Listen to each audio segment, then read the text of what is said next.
उत्तरकाशी में 41 मजदूर अब भी फंसे हुए हैं। रेस्क्यू ऑपरेशंस लगातार चलाए जा रहे हैं, लेकिन रेस्क्यू टीम जब भी उनसे संपर्क कर पा रही है तो केवल एक ही सवाल पूछ रहे हैं कि आखिर हमको यहां से बाहर कब तक निकाल पाएंगे। ये सवाल बहुत बड़ा है, लेकिन जवाब तलाशने के लिए प्रयास लगातार जारी हैं, क्योंकि रेस्क्यू ऑपरेशंस अब भी युद्ध स्तर पर हो रहे हैं। प्रशासन पूरी मुस्तैदी से काम कर रहा है और एक एक दिन, एक एक पल इस हादसे में बेहद महत्वपूर्ण हो जाता है, क्योंकि 41 जिंदगियां, 41 मजदूर उस टनल के अंदर अब भी फंसे हुए हैं।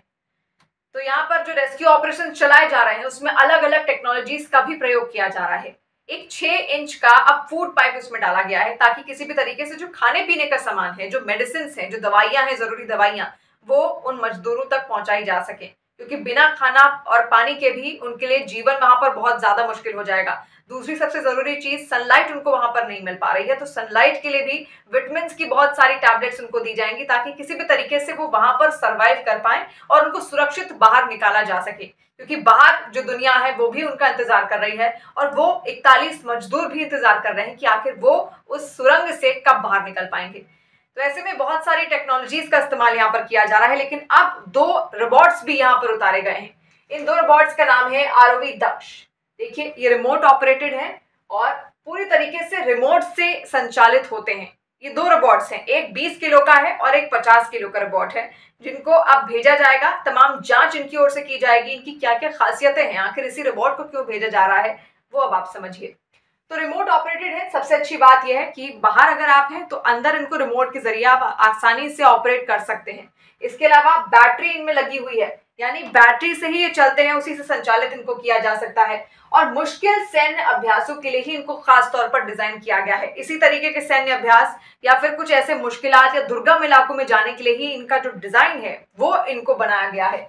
इसके अलावा खतरनाक वस्तुओं को ढूंढने के लिए इनका इस्तेमाल होता है, जैसे आईडी, खतरनाक वस्तुएं या फिर रासायनिक पदार्थों को ढूंढने के लिए इनका इस्तेमाल यहाँ पर किया जाता है। और कैमरा, आईडी हैंडलिंग टूल्स और एक गन भी इसमें लगी हुई है। कैमरा लगा हुआ है, इसी वजह से इसको रिमोट ऑपरेटेड भी कहा जा रहा है, क्योंकि आराम से जो बाहर रिमोट से इसको ऑपरेट कर रहा है वो कैमरे के जरिए देख सकता है कि आखिर अंदर रोबोट क्या कुछ देख पा रहा है, तो वो नजर बन सकता है उस व्यक्ति के लिए। और इसके अलावा आईडी हैंडलिंग टूल्स इसमें लगे हुए हैं कि अंदर अगर किसी तरीके का आईडी लगा हुआ है, उस विस्फोट से बचा जा सके, उसको तुरंत निष्क्रिय किया जा सके। इन तमाम चीजों के लिए भी इसका इस्तेमाल होता है। और गन एक उसके अंदर भी लगी हुई है, इस रोबोट के अंदर, और लगातार 3 घंटे तक ये काम कर सकता है। ये इसकी खासियत है। एक बार अगर आपने इसकी बैटरी चार्ज की तो लगातार 3 घंटे तक आराम से काम कर सकता है। 100 से 500 मीटर की दूरी से आसानी से संचालित हो सकता है, यानी कि अगर आप यहाँ पर खड़े हैं और इसके अलावा ये जो रोबोट है ये 100 से 500 मीटर की दूरी पर अगर होगा तो आराम से आप इसको कंट्रोल कर पाएंगे, इसका संचालन आप आराम से कर पाएंगे और देख पाएंगे कि आखिर रोबोट अपनी नजर से, अपने कैमरे से क्या कुछ देख पा रहा है। इसके अलावा सीढ़ी और पथरीले रास्तों के लिए या फिर दुर्गम इलाकों के लिए, टेढ़े मेढ़े जो इलाके होते हैं उनके लिए ही इसको स्पेशली डिजाइन किया गया है। और उत्तरकाशी का जो ये इलाका है, यहाँ पर खास तौर पर इसी तरीके का दुर्गम इलाका है, पथरीला इलाका है, तो यहाँ पर ये बेहद आसानी से जाकर इन तमाम चीजों की जांच कर सकता है और कैमरे की नजर से सामने वाला देख भी सकता है कि आखिर अंदर का जो इलाका है वो कितना ज्यादा दुर्गम और कठिन है और कहाँ पर उन मजदूरों तक कैसे मदद पहुंचाई जा सके।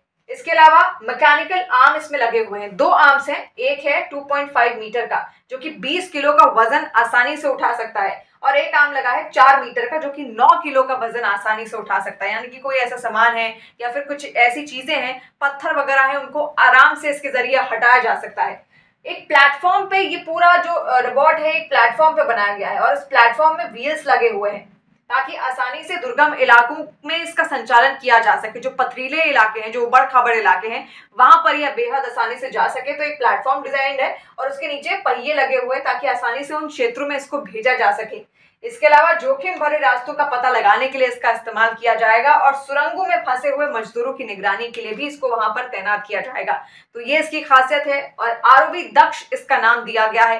तो इसको उतारा तो गया है, कितनी मदद इससे मिलती है ये भी देखना होगा, लेकिन उन 41 मजदूरों की जिंदगी बचाना अब बेहद अहम है, क्योंकि वो भी इंतजार कर रहे हैं और ये दुनिया भी उनका इंतजार कर रही है कि आखिर कब वो सुरंग से बाहर निकलेंगे।